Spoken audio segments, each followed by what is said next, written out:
እንደምን አላችሁ? እኔ አለው እግዚአብሔር ይመስገን ደህና ነኝ። ዛሬም በጠቃሚና በአዲስ ፕሮግራም በድጋሜ ተገናኝተናል። በዛሬው የጤና ፕሮግራማችን ላይ ስለ ቅርንፉድ ውሃ ተአምራዊ ጥቅሞች እነግራችኋለሁኝ። አዘገጃጀቱን፣ ጥቅሞቹን፣ መውሰድ ያለባችሁን መጠንን፣ አጠቃቀሙን፣ ጉዳቱ መቼ ይከሰታል፣ እንዲሁም ደግሞ ምን አይነት ሰዎች መጠንቀቅ አለባቸው የሚለውን እነግራችኋለሁኝ። ጥያቄ ካላችሁ ከዚህ ቪዲዮ ጋር በተያያዘ በኮመንት ላይ አስፍሩልኝ። ላይክ እና ሼር እያደረጋችሁ ደግሞ ሌሎችንም አስተምሩ እላለሁኝ። በቀጥታ ወደ ጤና ትምህርታችን እንለፍ። ቅርንፉድ በተለይ ኢዩጅኖል፣ አንቲ ኦክሲዳንት፣ ቫይታሚኖችና ማዕድናት ውስጥ የሚገኙትን ንጥረ ነገሮችና መድኃኒታዊ ውህዶች በመመርኮዝ የቅርንፉድ ውሃ የሚያስደንቅ 13 ጥቅሞችን በቅድሚያ ልንገራችሁ። አንደኛ፣ የምግብ መፈጨትን ያሻሽላል እናም ጋዝን ይቀንሳል። ቅርንፉድ የምግብ መፈጨት ኢንዛይሞችን እንዲመነጩ በማድረግ ምግቦችን በብቃት እንዲዋሃዱ ይረዳል። ከምግብ በፊት መጠጣት በዝግተኛ የምግብ መፈጨት ምክንያት የሚመጣ የሆድ መነፋት፣ ጋዝ እናም የምግብ አለመፈጨት ችግርን ሊቀንስም ይችላል። ለጨጓራ ምቾት ሞቅ ያለ የቅርንፉድ ውሃ ከቀዝቃዛው የበለጠ ውጤታማ ነው። ሁለተኛ፣ የበሽታ መከላከያ ስርዓትን ያጠናክራል።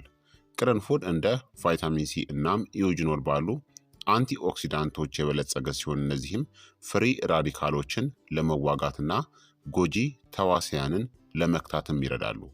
አዘውትሮ መጠጣት ከወቅታዊ ጉንፋን፣ ንፍጥ እናም ኢንፌክሽኖች ለመከላከል የሰውነትን በሽታ የመከላከል አቅምንም ሊያጠናክር ይችላል።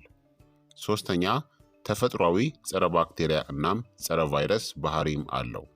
በቅርንፉድ ውስጥ የሚገኙት ኢዩጅኖል እና ሌሎች ተለዋዋጭ ዘይቶች እንደ ኢኮላይ እናም ስታፊሎኮከስ ኦረስ ያሉ ጎጂ ባክቴሪያዎችን እድገት ሊገቱ ይችላሉ።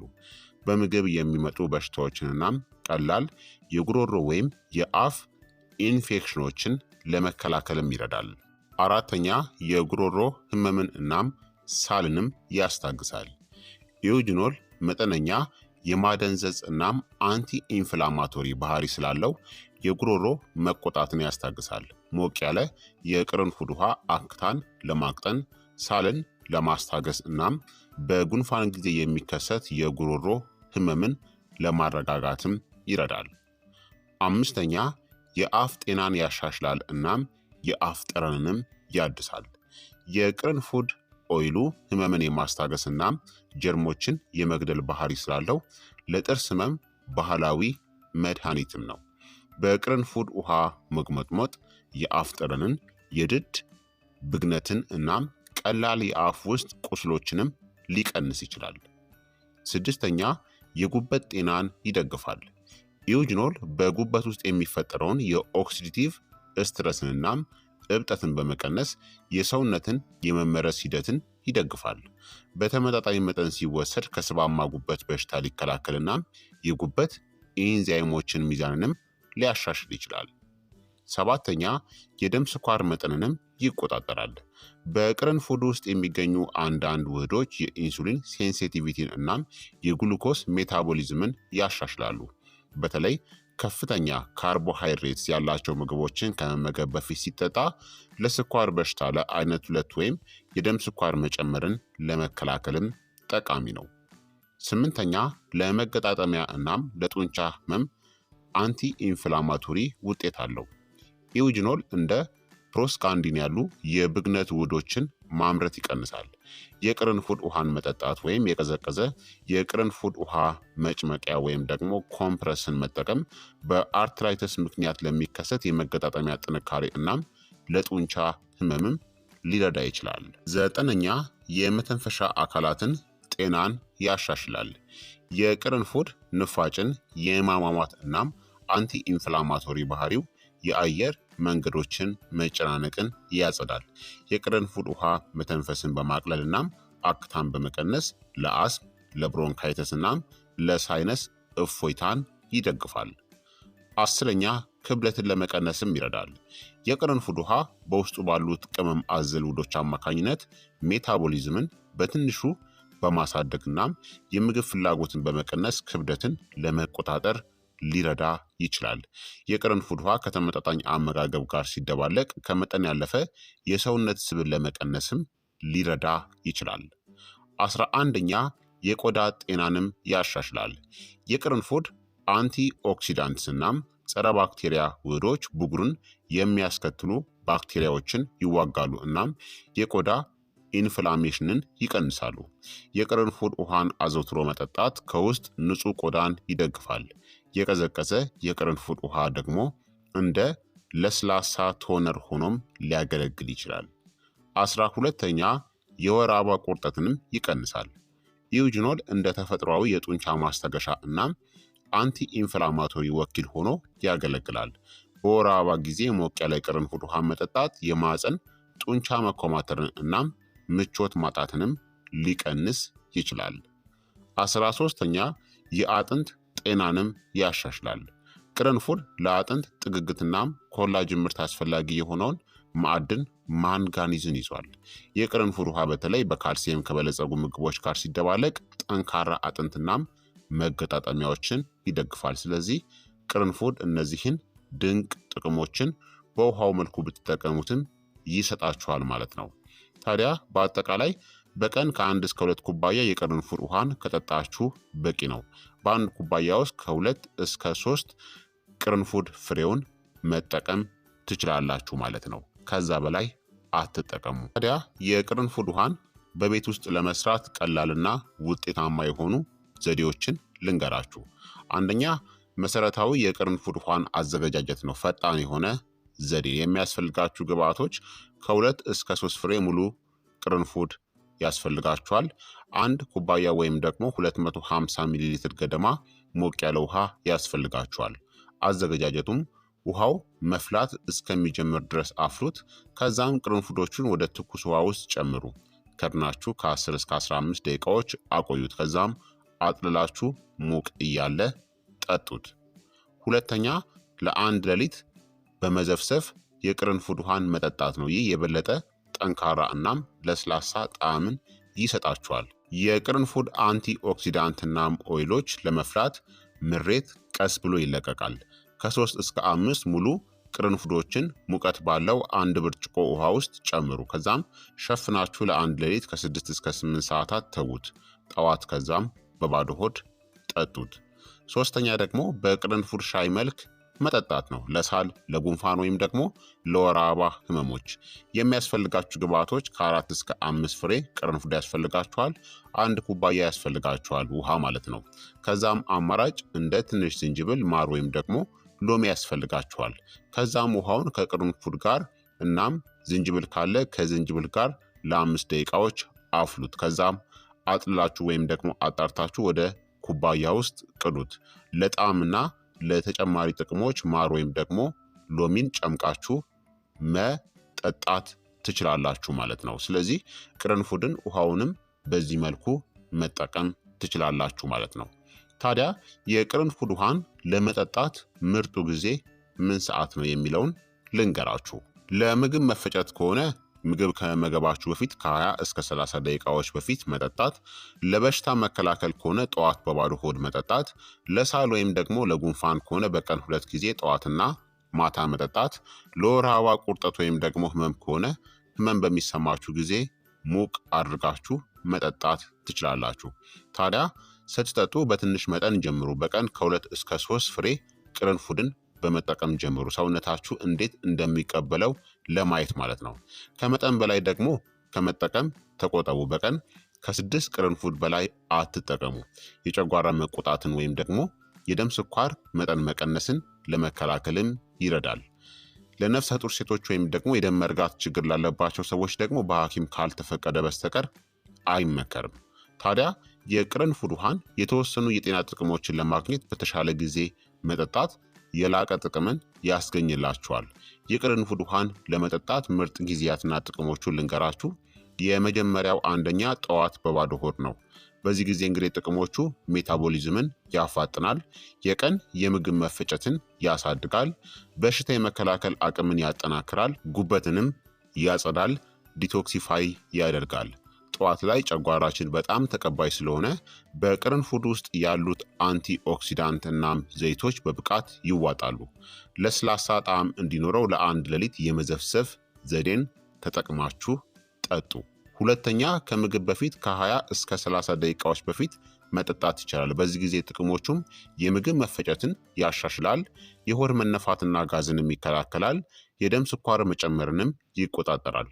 ቅርንፉድ ምግብ ወደ ጨጓራ ከመግባቱ በፊት የምግብ መፈጨት ኤንዛይሞችን ያነቃቃል። በዚህ ጊዜ ሞቅ ያለ የቅርንፉድ ውሃ ከቀዝቃዛው የተሻለ ነው። ሶስተኛ፣ ከከባድ ወይም ደግሞ ከቅባት ምግብ ከተመገባችሁ በኋላ ነው። በዚህ ጊዜ መጠጣት የምግብ አለመፈጨትን ያስታግሳል፣ የጨጓራ ምቾት ማጣትን ያቀላል፣ የቅርንፉድ ጋዝን የመቀነስ ባህሪው ስብ እና ፕሮቲን እንዲፈርስም ይረዳል። አራተኛ፣ ከሰዓት በፊት ወይም ደግሞ ከሰዓት በኋላ ነው። ጥቅሞቹም የኃይል ደረጃን የተረጋጋ ያደርጋል፣ የደም ስኳር ሚዛንን ይደግፋል፣ የአፍ ጠረንን በተፈጥሮ ያድሳል። ቅርንፉድ ከሰዓት በኋላ የሚከሰት የደም ስኳር መቀነስን ለማስወገድም ይረዳል። ይህ ክብደትን ወይም ደግሞ የምግብ ፍላጎትን ለመቆጣጠር ለሚፈልጉ ሰዎች በጣም ተስማሚ ነው። አምስተኛ፣ ከመተኛት በፊት ሞቅ ያለ የቅርንፉድ ውሃን መጠጣት ነው። ጥቅሞቹም ሳልና መጨናነቅን ያስታግሳል፣ ኢንፍላሜሽንን ያረጋጋል፣ የወር አበባ ቁርጠትን ያስታግሳል። ሞቅ ያለ የቅርንፉድ ውሃ ጡንቻዎችን ያዝናናል እናም የመተንፈሻ መንገዶችንም ለመክፈትም ይረዳል። የጨጓራ አሲድ ችግር ካለባችሁ ማታ ላይ ብዙ መጠን ከመጠጣት መቆጠብ ያስፈልጋል። ለበሽታ መከላከያ ከ2 እስከ 3 ሳምንታት ያክል በየቀኑ ጠዋት ላይ መጠጣት ይመረጣል። ለወር አበባ ቁርጠት ከሆነ በህመም ቀናት በቀን 2 ጊዜ ጠዋትና ማታ ጠጡ። ለሳል ወይም ደግሞ ለጉንፋን ከሆነ ከ6 እስከ 8 ሰዓታት ውስጥ ሞቅ ያለ ከማርናም ከዝንጅብል ጋር ብትጠጡ ተመራጭ ነው። ታዲያ የቅርንፉድ ውሃ ከመጠን በላይ ሲጠጣ ወይም ደግሞ በተሳሳተ ሁኔታ ውስጥ ሲወሰድ ጎጂ ሊሆን ስለሚችል ማን ሊገድበው ወይም ደግሞ ማስወገድ እንዳለበት እነግራችኋለሁ። የቅርንፉድ ውሃን ማስወገድ ወይም ደግሞ መመጠን ያለባቸው ሰዎች ምን አይነት እንደሆኑ ልንገራችሁ። አንደኛ፣ ነፍሰ ጡር ሴቶች ናቸው። ቅርንፉድ በተለይም በከፍተኛ መጠን የማህፀን መኮማተርን ሊያነቃቃ ስለሚችል በእርግዝና መጀመሪያ ላይ የፅንስ መጨናገፍ አደጋን ሊጨምረው ይችላል። በምግብ ማብሰያ ውስጥ አነስተኛ መጠን መጠቀም በአጠቃላይ ደህና ነው፣ ነገር ግን በሐኪም ካልተፈቀደ በስተቀር የተከማቸ ከፍተኛ መጠን የቅርንፉድ ውሃን ማስወገድ ያስፈልጋል። ሁለተኛ፣ የሚያጠቡ እናቶች ናቸው። ጠንካራ የቅርንፉድ ውሃ ወደ የጡት ወተት ውስጥ አልፎ በጨቅላ ህጻናት ላይ የጨጓራ መረበሽ ወይም ደግሞ የንዴት ስሜትንም ሊያስከትል ይችላል። ሶስተኛ፣ የደም መርጋት ችግር ያለባቸው ሰዎች ናቸው። ቅርንፉድ ደምን የሚያቀጥንናም የደም መርጋትን የሚያዘገይ ኢዩጅኖል የተባለ ንጥረ ነገርን ይዟል። አደጋው የደም መፍሰስን ወይም ደግሞ መቁሰልንም ሊያባብስ ይችላል። አራተኛ፣ ደምን የሚያቀጥኑ መድኃኒቶችን የሚወስዱ ሰዎች ናቸው። ለምሳሌ እንደ ዋርፋሪን፣ አስፕሪን እናም ክሎፒዶግሪል። ቅርንፉድ የመድኃኒቶቹን ውጤትን በማባባስ አደገኛ የደም መፍሰስ አደጋን ከፍ ሊያደርገው ይችላል። አምስተኛ፣ ዝቅተኛ የደም ስኳር ወይም ደግሞ ሃይፖግላይሲሚያ ያለባቸው ሰዎች ናቸው። ቅርንፉድ የደም ስኳርን ሊቀንስ ስለሚችል የማዞር ስሜት፣ ግራ መጋባት ወይም ደግሞ ራስን መሳትን ሊያስከትል ይችላል። በተለይ ኢንሱሊን ወይም ደግሞ ሌሎች የስኳር መጠንን የሚቀንሱ መድኃኒቶችን ለሚወስዱ የስኳር ህመምተኞች ጥንቃቄ አስፈላጊ ነው። የመድኃኒት መጠን ክትትል ሊደረግበት ይገባል። ስድስተኛ፣ ጨጓራቸው ለስላሳ ወይም ደግሞ የጨጓራ አሲድ ችግር ያለባቸው ሰዎች ናቸው። ቅርንፉድ ጠንካራ ስለሆነ በስሜታዊነት የሚነካ የጨጓራ ሽፋን ላይ ብስጭትን በመፍጠር በከፍተኛ መጠን ሲወሰድ የልብ ምት ወይም ደግሞ ማቅለሽለሽን ሊያስከትል ይችላል። ደረት ማቃጠልን ያስከትላል። ሰባተኛ፣ የጉበት በሽታ ያለባቸው ሰዎች ናቸው። ቅርንፉድ በትንሽ መጠን ጉበትን ሊከላከል ቢችልም ከመጠን በላይ መጠቀም በከፍተኛ የኢዩጅኖል ይዘቱ ምክንያት ጉበትን ሊያስጨናንቅ ይችላል። ስምንተኛ፣ ከቀዶ ጥገና በፊት ያሉ ሰዎች ናቸው። ደም የማቅጠን ውጤቱ በቀዶ ጥገና ጊዜ እናም በኋላ የደም መፍሰስ አደጋን ሊጨምር ይችላል። ከታቀደው ቀዶ ጥገና ቢያንስ ከ2 ሳምንታት በፊት የቅርንፉድ ውሃ መጠቀምን አቁሙ። ታዲያ ደህንነቱ የተጠበቀ አጠቃላይ መጠን ለጤነኛ አዋቂዎች በአጭር ጊዜ ውስጥ በቀን ከ1 እስከ 2 ኩባያ፣ በእያንዳንዱ ኩባያ ከ2 እስከ 3 ፍሬ ቅርንፉድን መጠቀም በአጠቃላይ ደህና ነው። የረጅም ጊዜ ወይም ደግሞ ከፍተኛ መጠን መጠቀም ክትትል ሊደረግበት ይገባል፣ በተለይም አሁን ከጠቀስኩት ሰዎች ውስጥ ከሆናችሁ። ታዲያ የቅርንፉድ ውሃን ከመጠን በላይ የመጠጣት የጎንዮሽ ጉዳቶችን ደግሞ ልንገራችሁ። ከመጠን በላይ ስትጠጡ ምን ጉዳት እንደሚከሰት። አንደኛ የጨጓራ መቆጣትና የልብ ምት መጨመርም ሊከሰት ይችላል። በቅርንፉድ ውስጥ ያሉት ከፍተኛ መጠን ያላቸው ኢዩጂኖል እናም ጠንካራ ዘይቶች የጨጓራ ሽፋንን ሊያበሳጩ ይችላሉ። የመቃጠል ስሜት፣ ማቅለሽለሽ፣ የጨጓራ ህመም ወይም ደግሞ የጨጓራ አሲድ ችግርን ሊያስከትል ይችላል። ሁለተኛ ዝቅተኛ የደም ስኳር ወይም ደግሞ ሃይፖግላይሲሚያን ያስከትላል። ቅርንፉድ የደም ስኳር መጠንን በከፍተኛ ሁኔታ ሊቀንስ ይችላል። ምልክቶቹም እንደ ማዞር፣ ላብ፣ መንቀጥቀጥ፣ ድክመት ወይም ደግሞ የማየት ችግርም ሊከሰት ይችላል። ለአደጋው በጣም የተጋለጡ ሰዎች ደግሞ መድኃኒትን የሚወስዱ የስኳር ህመምተኞች ወይም ደግሞ ምግብን የሚዘሉ ሰዎች ናቸው። ሶስተኛ የደም መፍሰስ አደጋ መጨመር ነው። ኢዩጂኖል ደምን ያቀጥናል እናም የደም መርጋትን ያዘገያል። ምልክቶቹም የአፍንጫ ደም መፍሰስ፣ የድድ መድማት፣ ከቁስሎች የሚፈስ ደም መዘግየትና በቀላሉ መቁሰልም ይከሰታል። ለአደጋው የተጋለጡ ሰዎች ደግሞ የደም መርጋት ችግር ያለባቸው ወይም ደግሞ ደምን የሚያቀጥኑ መድኃኒቶችን የሚወስዱ ሰዎች ናቸው። አራተኛ የጉበት ጭንቀት ወይም ደግሞ ጉዳት ነው። በከፍተኛ መጠን ሲወሰድ ከመጠን ያለፈ ኢዩጂኖል በጉበት ስለሚሰራ እናም ብዙ መጠን መርዛማ ሊሆን ይችላል። ምልክቶቹም የአይን ወይም ደግሞ የቆዳ ቢጫ መሆን ወይም ጃውንዲስ በተለምዶ የምንለው ይከሰታል። ድካም፣ ጥቁር ሽንትና የሆድ ህመምም ይከሰታል። አምስተኛ የአፍና የጉሮሮ መቆጣት ነው። የተከማቸ የቅርንፉድ ውሃ ቅመም የበዛበትናም ጠንካራ በመሆኑ የሙከስ መንበሪንን ሊያበሳጭ ይችላል። ምልክቶቹም የመቃጠል ስሜት፣ የመደንዘዝ ስሜት ወይም የጉሮሮ ህመም ከመጠን በላይ ወይም በተከማቸ ሁኔታ ከተወሰደ ይከሰታል። ስድስተኛ ደግሞ የአለርጂ ምላሾች ነው። አንዳንድ ሰዎች ለቅርንፉድ ውህዶች ስሜታዊ ናቸው። ምልክቶቹም የቆዳ ማሳከክ፣ ሽፍታ፣ የከንፈር ወይም ደግሞ የምላስ እብጠት ወይም የመተንፈስ ችግር አልፎ አልፎ ይከሰታል፣ ግን በጣም አደገኛ ነው። ሰባተኛ ተቅማጥ ወይም ደግሞ ለስላሳ ሰገራ ነው። በቅርንፉድ ውስጥ ያሉት ጠንካራ ዘይቶች ከመጠን በላይ ሲወሰዱ የአንጀት እንቅስቃሴን ሊያፋጥኑ ይችላሉ። ምልክቶቹም በተደጋጋሚ የሚከሰት ፈሳሽ ሰገራ እናም የሆድ ቁርጠት ይከሰታል። ስምንተኛ ከመድኃኒቶች ጋር መስተጋብር ነው።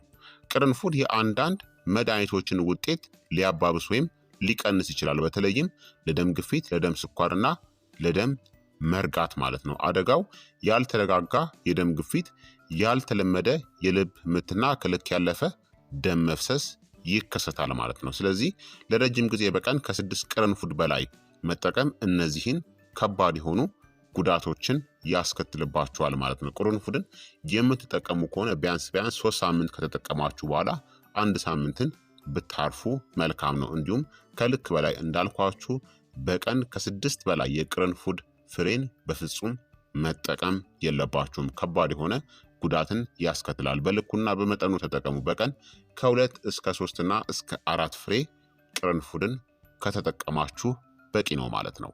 ስለዚህ ክቡራትና ክቡራን ተመልካቾቼ የዛሬው የጤና ትምህርት እንግዲህ ይህንን ይመስል ነበረ። በርካታ ሰዎች እንግዲህ ከቅርንፉድ ውሃ ጋር በጣም ብዙ ጥያቄ ያላችሁ፣ ምን ያክል መጠን መጠጣት አለብኝ፣ ጉዳቱ ምንድን ነው የሚል በርካታ ጥያቄዎችን ጠይቃችሁኛል። በዚህ ቪዲዮ ላይ ታዲያ የብዙዎቻችሁን ጥያቄ እንደመለስኩኝ ተስፋ አደርጋለሁኝ። ከዚህም ውጭ ደግሞ ጥያቄ ካላችሁ በኮመንት ላይ አስፍሩልኝ። ላይክ እና ሼር በማድረግ ደግሞ ሌሎችንም አስተምሩ አሳውቁላለሁኝ። በቀጣይ የጤና ትምህርት እስከምንገናኝ እኔንም እናንተንም ቻላ ያቆየን። መልካም ጊዜ፣ መልካም ቆይታ። ቻው ቻው።